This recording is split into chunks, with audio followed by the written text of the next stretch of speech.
Selamat pagi saudara-saudara yang dikasihi Tuhan. Kita jumpa lagi dalam renungan pagi GPD Bethesda Makassar. Pagi ini saya akan baca dari Injil Matius pasal 9 ayat 32 sampai ayat 34. Firman Tuhan berkata sebagai berikut, seorang bisu disembuhkan. Sedang kedua orang buta itu keluar, dibawalah kepada Yesus seorang yang kerasukan setan. Dan setelah setan itu diusir, dapatlah orang bisu itu berkata-kata. Maka heranlah orang banyak, katanya, yang demikian belum pernah dilihat orang di Israel. Tetapi orang Farisi berkata, dengan kuasa penghulu setan, ia mengusir setan. Saudara-saudara yang dikasihi Tuhan, pembacaan kita mengingatkan kepada kita apa yang terjadi dalam proses penyembuhan seorang yang dirasuk setan sehingga bisu. Itu mengingatkan kepada kita bahwa bisu di sini ternyata karena pengaruh kuasa kegelapan. Sebab itu kita harus tahu setan itu punya banyak rupa dan tipu daya untuk menguasai manusia. Banyak orang berpikir, oh ini bisu mungkin penyakit bawaan, bisu itu memang lahirnya bisa cacat. Tapi dari peristiwa ini, kita melihat bahwa Yesus tahu apa yang ada di balik kebisuan dari anak itu. Dan itulah kita menjumpai suatu kenyataan yang kita tidak boleh lengah, tapi kita harus waspada bahwa setan punya banyak rupa dan tipu daya untuk menguasai dan mempengaruhi kehidupan kita. Sebab itu, kita harus tahu caranya. Bagaimana untuk kita bisa menghadapi segala tipu daya dan usaha-usaha dari iblis untuk memperdaya kita. Alkitab katakan kita harus belajar berdoa dan mengucap syukur. Karena itu adalah bagian yang tidak boleh terputus dari kehidupan kita. Ada 3 hal, bersukacita, berdoa, dan mengucap syukur. Ketiga hal inilah yang akan menolong kita untuk dapat menghadapi segala macam tipu daya iblis. Karena jika kita tidak bisa menghadapi keadaan yang ada dengan sukacita, maka itu juga akan mempengaruhi daya tahan kita. Karena Nehemia pun katakan sukacita Tuhan adalah kekuatan kita. Mengucap syukur adalah bahagian penghormatan kita kepada Tuhan. Doa adalah relasi kita dengan Tuhan. Itu bukan berbicara tentang karena kebutuhan baru kita berdoa, tetapi berbicara tentang bagaimana kita punya hubungan, kita punya kedekatan dengan Tuhan, sehingga kita bisa tahu bahwa di balik segala sesuatu yang sedang terjadi, ada tipu daya muslihat yang dibuat oleh iblis.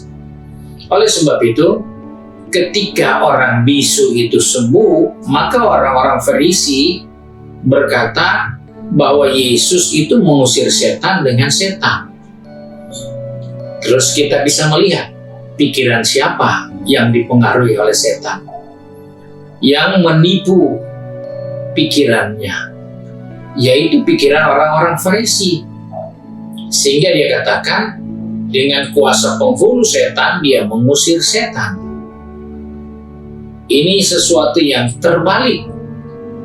Sesama setan tidak mungkin akan saling mengusir, karena mereka sangat senang jika bisa menguasai seseorang. Karena itulah targetnya. Iblis adalah musuh kita yang selalu berjalan mencari siapa yang dapat ditelannya.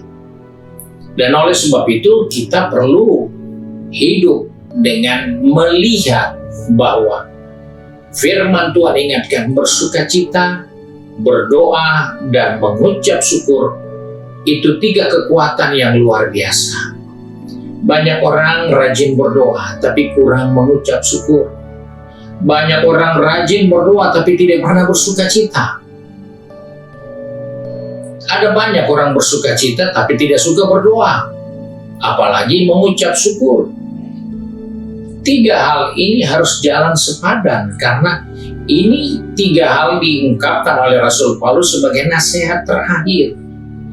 Jadi dalam perjalanan kehidupan orang-orang percaya, jangan lupa sukacita karena Tuhan. Tuhan menyelamatkan kita, Tuhan menaruh nama kita ada di surga sebagai dasar sukacita kita. Kita bersukacita karena Tuhan mengampuni dosa kita. Dan kita bersyukur melalui ucapan syukur karena kebaikan, karena kasih setia Tuhan. Dan kita berdoa sebagai hubungan relasi kita dengan Tuhan. Tuhan tahu apa yang kita perlu. Sebelum kita minta, Dia tahu. Tapi mengapa kita harus disuruh berdoa? Karena berdoa itu bukan hanya permintaan, tapi berdoa adalah hubungan relasi. Kita bisa berkata kepada istri kita, suami kita, anak-anak kita, orang tua kita, I love you mommy, I love you daddy. Mereka tahu kita mencintai dia. Tapi kenapa kita harus berkata seperti itu? Kita pun tidak berkata mereka tahu kita mencintai mereka. Tetapi dengan berkata seperti itu, kita membangun relasi. Dan itulah sebabnya kita perlu berdoa senantiasa. Kita perlu bersukacita senantiasa. Kita perlu mengucap syukur senantiasa. Puji Tuhan, Tuhan menolong kita untuk bisa melihat kekuatan yang kita dapat pakai untuk melawan segala tipu daya iblis dalam kehidupan kita. Kita satu dalam doa. Kembali kami datang kepada Bapa di surga dengan mengucap syukur pada pagi hari ini, karena oleh kemurahan Tuhan, kasih setia Tuhan, kami masih ada sampai saat ini. Sebab itu tolong kami, anak-anak-Mu yang sudah pergi bekerja di tempat bisnis, usaha mata pencarian, juga di kampus maupun sudah sibuk dengan kegiatan di rumah masing-masing. Ingatkan kami untuk selalu bersukacita. Ingatkan kami untuk selalu berdoa, bahkan untuk selalu mengucap syukur.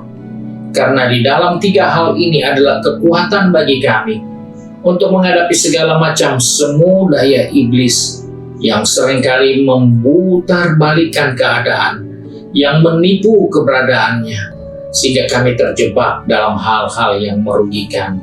Sebab itu kami bersyukur untuk kebenaran firman-Mu. Pegang tangan kami, pertetapkan langkah kaki kami, sehingga sepanjang hari ini Bapa di surga dipermuliakan. Kami berdoa dan mengucap syukur di dalam nama Tuhan Yesus Kristus, Juru Selamat kami, majikan yang baik dan setia. Haleluya. Amin.